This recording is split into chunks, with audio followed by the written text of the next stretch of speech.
stores, and this is what Wolf was just talking about. That CVS was looted.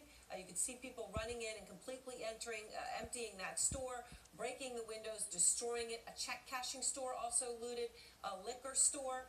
And once this looting started, there was very little, if any, police presence actually seen at any of those locations. It's a stark contrast from when the riot first broke out this afternoon, when heavily armed police clashed with protesters on the streets. There was fighting going on, hand-to-hand combat, if you will, multiple arrests.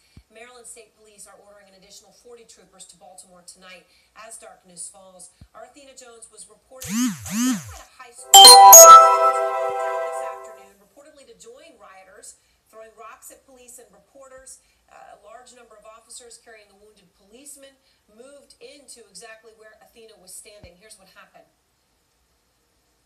A police officer clearly hurt here. Look at that. Do you see that? This is a police officer that has been pulled out. You guys, we gotta move back. Move back. That was Athena this afternoon, that police officer injured outside a high school. Just moments ago, the situation raging out of control. Tonight's game between the Baltimore Orioles and the Chicago White Sox postponed. Literally 20 minutes before, they said they were going to go ahead with it. The situation has deteriorated so quickly and so rapidly that they had to then postpone that game.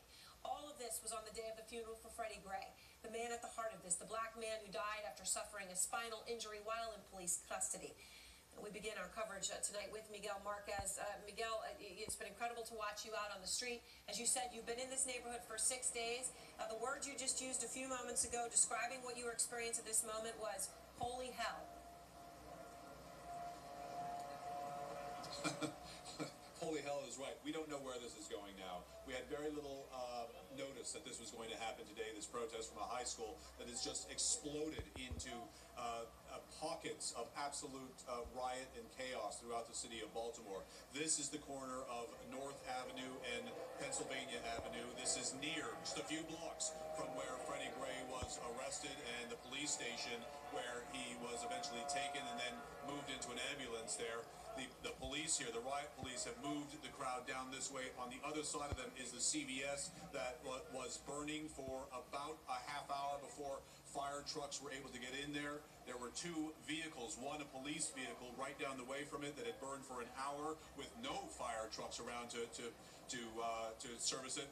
The hose that you see there at the end of the police line, to the left of the police line, we watched them hook that up in a very fast and professional way, and then as soon as the firefighters walked away or turned their backs, somebody walked up with a knife and cut holes, 2 holes, into that fire hose.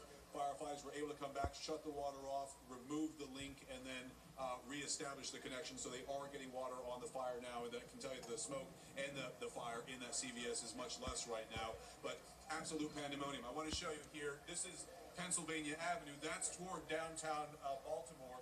This is the area where the street that they walked down on Saturday. This is the direction that most of the protesters, or I shouldn't even call them protesters, rioters and looters at this point, where they have moved. I understand they are moving toward downtown Baltimore. It is not clear where.